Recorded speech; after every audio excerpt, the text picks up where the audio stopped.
Constitucionales, un programa auspiciado por la Asociación Argentina de Justicia Constitucional.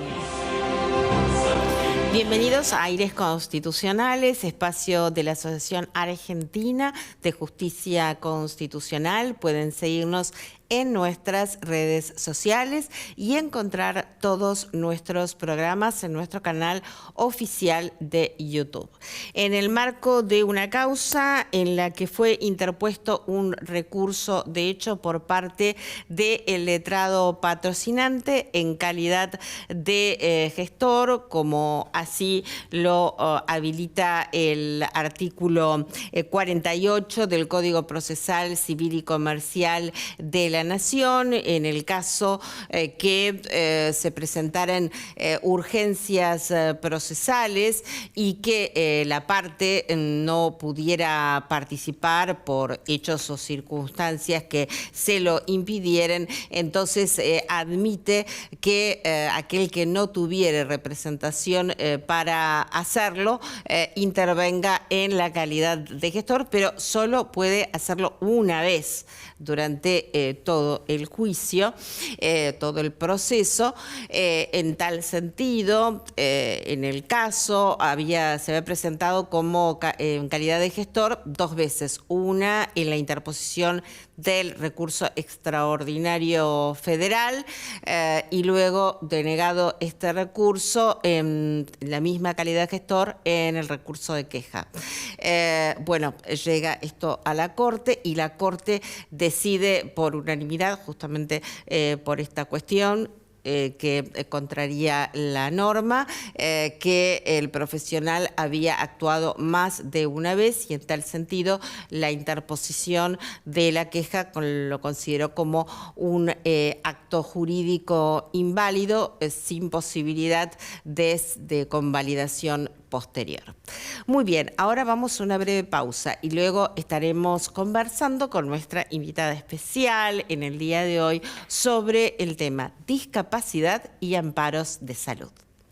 Aires Constitucionales, un programa auspiciado por la Asociación Argentina de Justicia Constitucional.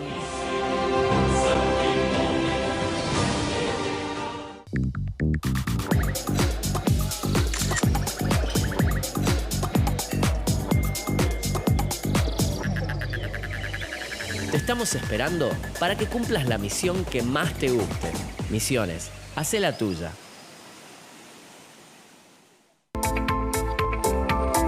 Alfa 2000 Soluciones Informáticas, empresa líder en software para comercio exterior, presenta la firma digital para firmar todo tipo de documentación de una forma práctica y segura. Software a medida para todo tipo de operaciones. Comuníquese al 4345-5150. www.alfa2000.com.ar. Cuando amás a alguien, te moves para que se sienta cuidado, protegido. Cuando amás lo que haces, te moves, te ocupás y no te rendís hasta obtener lo mejor. Cuando creces para brindar todo lo bueno que tenés adentro, te moves. Por eso en OSME nos movemos con lo último y lo mejor, para vos y tu familia, porque vos nos movés. OSME, tu salud nos mueve.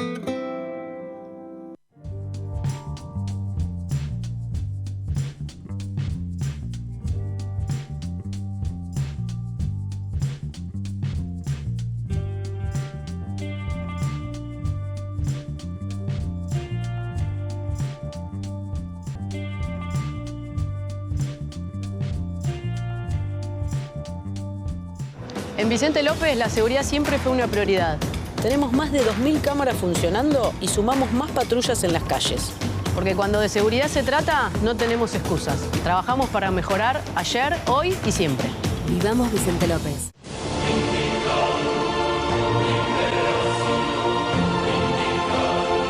Muy bien, y aquí seguimos en Aires Constitucionales con nuestra invitada especial del día de hoy, la doctora Anabela Crisi, que es es especialista, es abogado especialista en discapacidad y amparos de salud, profesora de elementos de Derecho Civil, parte general en la UBA. ¿Cómo estás, Anabela? Bienvenida. Muchas gracias, Claudia, muy bien. Qué gusto tenerte para un Muchísimas tema gracias por la invitación. de tanta sensibilidad, ¿no? Para todos, porque a quién no le ha tocado de cerca este tema de una u otra forma.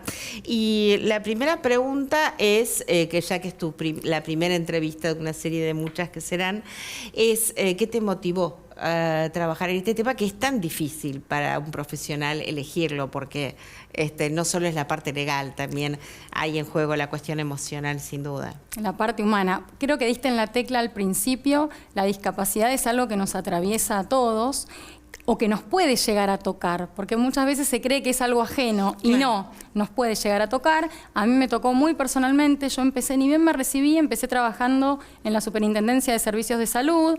Allí tuve mis primeros acercamientos con el tema de discapacidad, pero luego una hermana y un hijo mío también han tenido discapacidad. Entonces todo eso me llevó a mí a volcarme con este grupo vulnerable, que ya tenía la perspectiva no solo de haber trabajado en un organismo que se dedica al control y regulación del sistema, sino también como familiar y además como abogada. Así que, y eso hace realmente que yo sienta que estoy en el lugar que debo estar. Porque siento que tengo un montón de herramientas por ahí para contener a las personas o a las familias que otros profesionales quizás no tienen porque no les toca directamente. Claro, qué lindo es que es eso, ¿no? Cuando eso uno es muy siente gratificante. que está en el lugar que tiene que estar. Y es un poco devolver todo lo que yo he recibido también de la educación pública, porque soy abogada recibida de la UBA y porque, bueno, así como una hermana mía y un hijo mío atraviesan estas circunstancias y me hubiera gustado sentirme apoyada y ayudada por otros profesionales, en este caso yo puedo, desde lo legal, ayudar a otras familias. Es como un círculo que de alguna manera hace que tenga sentido mi profesión y mi misión. Eso me lleva a otra pregunta, en el sentido ya desde lo personal y como letrada, porque tenés, digamos, las dos miradas. ¿Cuándo sentiste que estabas luchando contra el sistema y que el sistema te superaba, y cuándo que vos podías vencer el sistema? Bueno, eso es algo que pasa a diario. Me imagino.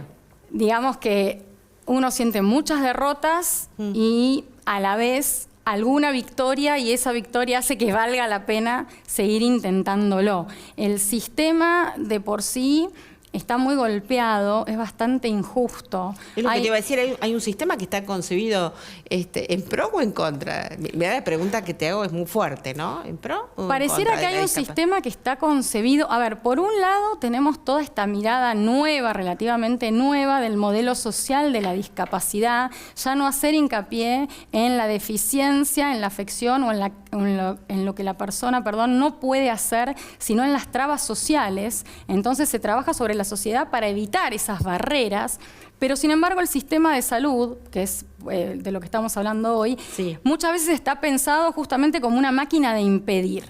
Uno tiene una necesidad de salud, las personas con discapacidad tienen una cobertura más amplia, seguramente va a salir este tema, pero las obras sociales o los agentes de salud sistemáticamente niegan esta cobertura y es una barrera adicional de la persona y de las familias que ya tienen una mortificación por su diagnóstico en sí o por su situación de salud. Y se crea una barrera adicional por estas negativas sistemáticas de los agentes de salud. A veces el organismo que debería ayudarnos, que es la Superintendencia de Servicios de Salud, tampoco logra cumplir el objetivo y a veces lamentablemente la justicia o no es tan rápida o no es tan eficaz.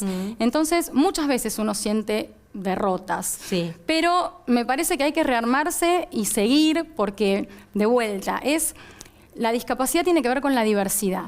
Y la diversidad yo creo que nos enriquece. Entonces tenemos que seguir luchando por eso, con las herramientas que tenemos, y creo que la principal es el conocimiento.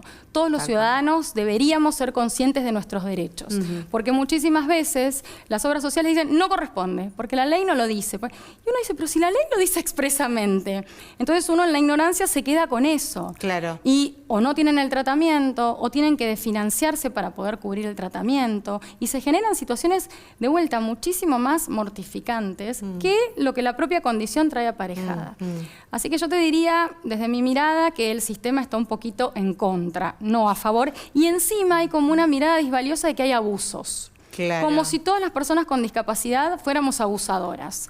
Todas las personas con discapacidad pedimos más de lo que nos corresponde. Todas las personas con discapacidad queremos obtener ventajas y no es la realidad. Las personas que realmente transitamos la discapacidad, lo que queremos es la cobertura de salud. Queremos estar tranquilos de que nosotros o nuestros familiares van a poder tener los apoyos de salud que requieren. Nada más, nadie quiere hacerse rico. Habrá algún caso excepcional, pero bueno, esos casos hay que tratarlos y habrá que denunciarlos, pero no es la generalidad. Y sin embargo, a veces pareciera también que se da esto. Sí, sí.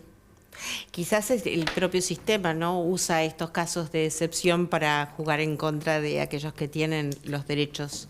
Y hablando de derechos, porque quiero que este espacio también vaya siendo un faro, digamos, en estos aspectos.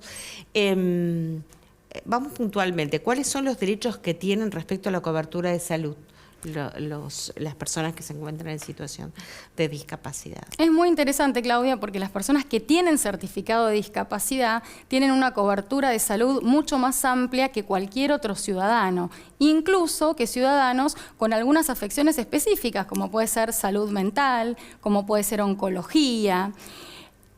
¿Por qué? Porque la ley 24.901 de discapacidad prevé no solo la cobertura integral de todas las prestaciones de rehabilitación que requiere la persona con discapacidad, es decir, lo que indique el equipo interdisciplinario, sino que además eventualmente estas prestaciones se van a poder dar o van a tener que brindar con prestadores ajenos a la cartilla prestacional cuando estos prestadores o estas instituciones sean indispensables para el tratamiento. Esto es algo que no hay en otras cuestiones, como puede ser salud mental, por ejemplo, u obesidad, que también hay coberturas integrales, o enfermedades poco frecuentes. En discapacidad tenemos esto. Por eso es tan importante contar con el certificado de discapacidad. Ahí iba yo a detenerme. A ver, cuando hablamos de certificado de discapacidad, ¿qué estamos hablando? ¿De un documento? ¿Quién te lo otorga? ¿Cuál es el trámite que hay que hacer? ¿Los requisitos?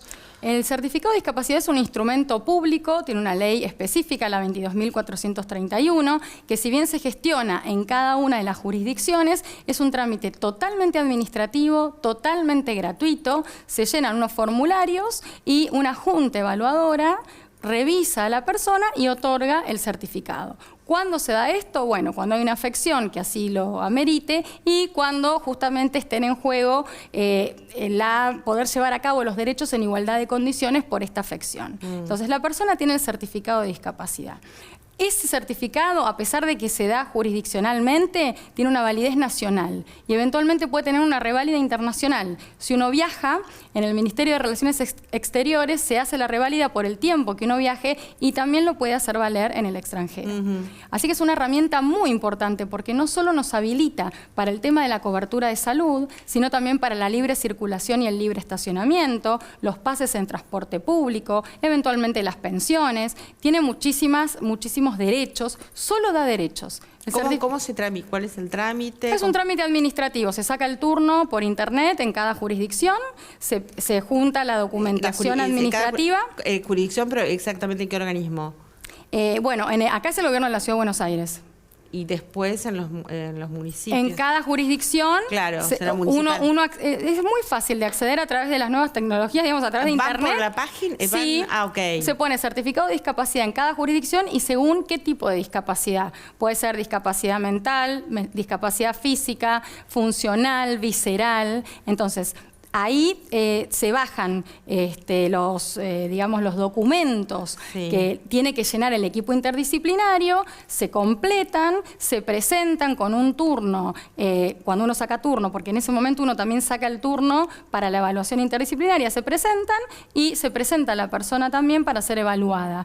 El tema ese es presencial y a veces cuando la persona no puede movilizarse, tiene que ir a través de ambulancia. Ese también es una barrera que a veces hay que evaluar, porque hay personas que no se pueden trasladar o que es muy difícil trasladarlas y la Junta no se mueve. Bien, pregunta. Por supuesto que no es Perdón, es gratuito, es totalmente gratuito y no requiere la intervención de ningún abogado. No, eso ya lo sé, pero digamos, más allá que no requiere la intervención de ningún abogado, ¿vos notás que en el trámite sería aconsejable algún asesoramiento en particular? En principio no necesariamente, porque es un tema médico. Son los médicos los que saben. Pero como hay documentación. Pero es documentación médica. Okay. Es documentación médica de la situación de salud. En principio no. Si se niega, ahí sí recomiendo. Hay denegatoria. Si hay una denegatoria del certificado o si hay un pedido excesivo de explicaciones, que no suele ocurrir, pero sí denegatorias. Si hay denegatorias, sí aconsejo consultar a un abogado. No es obligatorio tampoco. No es obligatorio, pero hay momentos donde se ponen más estrictos con las condiciones. ¿Y qué pasa? La salud es un derecho humano y los derechos humanos son progresivos, no regresivos. Entonces, a veces en el ínterin van cambiando las reglamentaciones y, por ejemplo, en un momento una persona estaba en condiciones de tramitar su certificado y cuando lo va a renovar le dicen, no, ahora cambió la reglamentación, no te toca. Bueno, eso ya hay jurisprudencia que dice esto no puede ser así. Claro. Si antes la persona estaba en condiciones, no puede venir una ley luego para quitarle este derecho, por ejemplo. Entonces, en esos casos donde se rechazan, donde hay una situación clara de discapacidad y se rechaza el otorgamiento del certificado de discapacidad, ahí sí hay que consultar a un abogado para hacer un amparo de salud. Ya habilita la vía judicial. Exactamente, porque es la negativa arbitraria. Claro, absolutamente. Bueno, primero no asustarse y saber que existe ni preocuparse. No hay que asustarse, saber que es un derecho, saber que es gratuito, saber que el certificado solo nos da derechos, no nos da ningún perjuicio, no nos limita la capacidad civil. Es una llave mágica que tenemos para obtener un montón de cuestiones, porque hasta en la vida cotidiana, esto de la prioridad, en cualquier lado tenemos una situación de discapacidad y tenemos la prioridad de paso, la prioridad de que nos atiendan. Hasta en un restaurante tenemos prioridad. Entonces es muy importante el tema del certificado. No hay que dar más explicaciones. A veces la gente dice, no, bueno, pero ¿qué diagnóstico tiene? No importa qué diagnóstico, importa que tengo el certificado. Te voy a hacer una pregunta, parecerá tonta, pero te digo, una vez que tener el certificado de discapacidad, ¿eso ya es de por vida o te lo van a, tenés que, como te diría, hay un control? Actualizarlo. Es muy interesante tu pregunta, Claudia. En realidad antes era de por vida y se decía, bueno, esto estigmatiza a la gente, porque de alguna manera estamos poniendo una etiqueta sobre una persona, decirle vos hoy tenés una discapacidad o, como se decía antes, sos discapacitado, que ya es un término que no se utiliza jurídicamente desde la Convención sobre los Derechos de la Persona con Discapacidad. ¿Cuál es la correcta terminación? Persona con discapacidad. Porque hacemos hincapié en la persona, en su individualidad y la característica es que tiene la discapacidad. Y solo se dice que tiene discapacidad si es necesario. Si no, la persona tiene un nombre, la llamamos por su nombre. Sí, absolutamente. También se decía con capacidades diferentes, ¿no? Porque ¿es discapaz comparado con quién? Porque todas estas cuestiones que vos mencionás, con muchísimo acierto, fueron discutidas cuando se elaboró la Convención sobre los Derechos de las Personas con Discapacidad, que se llamó específicamente a comunidades de personas con discapacidad y ellos consideraron que se sentían identificados con el término persona con discapacidad. Cuando se dice discapacitado, se está poniendo el énfasis en lo que no pueden hacer y en una característica, se está definiendo a la persona por una característica que no la define, es como decir la rubia. Está bien, vos sos rubia, pero sos persona. O yo soy castaña, pero soy persona, digamos. Es una característica más, nadie dice que no lo sea. Igual esto siempre va evolucionando, ¿no? O sea, hoy decimos esto, hoy los convenios internacionales y el Código Civil nos hablan de persona con discapacidad y con el tema de necesidades especiales se considera que es un eufemismo. En realidad la persona con discapacidad no tiene necesidades especiales, tiene las mismas necesidades que cualquier ser humano, solo que la sociedad pone algunas barreras que se les hace muy difícil a ellos poder cumplir esas necesidades. Por ejemplo, el acceso al trabajo. Ellos tienen necesidad de trabajar, tienen necesidad de estudiar, tienen necesidad de sentirse incluidos. De vivir como todo el mundo. Es increíble que tengamos una convención sobre los derechos de las personas con discapacidad cuando tenemos el Pacto de San José de Costa Rica, que son los derechos humanos, ¿no? de las personas. Entonces decimos, persona con discapacidad no es persona, pero esto pasa con muchas, si se quiere, minorías, ¿no? Las personas menores de edad. ¿Por qué tenemos la Convención sobre los Derechos del Niño? Bueno, porque no se respetan o no se han respetado históricamente los derechos de estas personas más vulnerables, que en este caso son las personas con discapacidad. Sí, absolutamente. ¿Es un derecho adquirido el certificado de discapacidad? ¿Qué sería un derecho adquirido? Claro, una vez que te otorgan el certificado de discapacidad, puede cambiar la reglamentación, puede haber algo. A ver, el derecho, primero, Que el te diga, certificado... bueno, lo que vos tenías hasta hoy, ahora vamos a rever todo. Estoy haciéndote una pregunta de laboratorio, porque todo puede suceder. Todo puede suceder en nuestro país y en el Entonces derecho. está bueno pensar, ¿no? Claro que sí. Y que pensemos juntas esto. El certificado de discapacidad, hoy por hoy, a ver, empezó sin vencimiento. Era perpetuo el certificado. Correcto. Luego, con esta visión de la visión social de la discapacidad, de que las barreras están en la sociedad y no en la persona, se dijo, esto es estigmatizante. De alguna manera se le pone una etiqueta a una persona de por vida y esta persona se puede rehabilitar, esta persona se puede recuperar. Entonces no es justo dejarla con esta etiqueta. Sí. Hay también como una mirada peyorativa hacia el certificado que no la es. Pero bueno, entonces se estableció que tenía vencimiento. ¿Qué pasó? Pasó que también muchísimas personas se sentían atacadas en su dignidad, teniendo que ir cada 5 o 10 años a volver a revisarse cuando la situación o era crónica o era permanente y no iba a cambiar, o por ahí personas con síndrome de Down, que es un tema genético que hoy por hoy no tiene cura, si se quiere. Van a tener siempre, por ejemplo, síndrome de Down. ¿Por qué tengo que ir cada 10 años a renovarlo? Era un trastorno y eran papeles, era dinero. Papeles siempre son médicos, ¿no?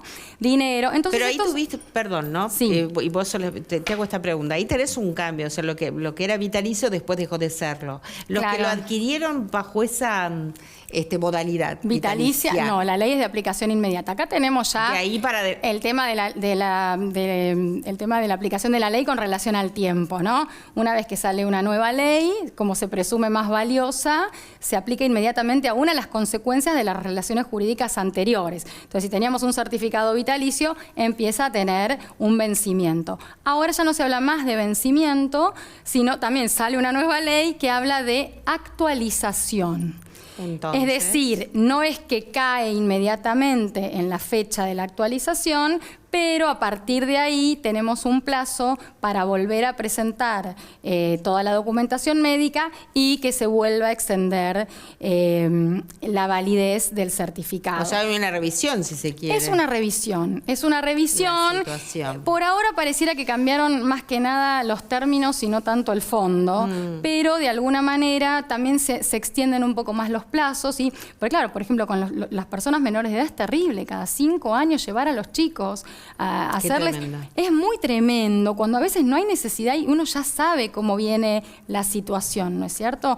Pero bueno, son todos temas que va a haber que seguir, me parece, estudiando y viendo cuál es la mejor alternativa. Y después se cometen también muchísimas injusticias desde la reglamentación, como decís vos, por ejemplo, se me vinieron a la cabeza, y las familias que nos están viendo, las personas con discapacidad que nos están viendo lo van a saber, por ejemplo, de los pases, cuando uno tiene un certificado de discapacidad, tiene el pase libre en los peajes, en todos los peajes nacionales. ¿Sí? Pero ¿qué pasa? La reglamentación de la Ciudad de Buenos Aires, por ejemplo, dice que el pase tiene que ir con un auto. No con la persona, con un auto. Solo se puede adherir a un auto. Entonces, es como si la persona con discapacidad solo pudiera viajar en un auto.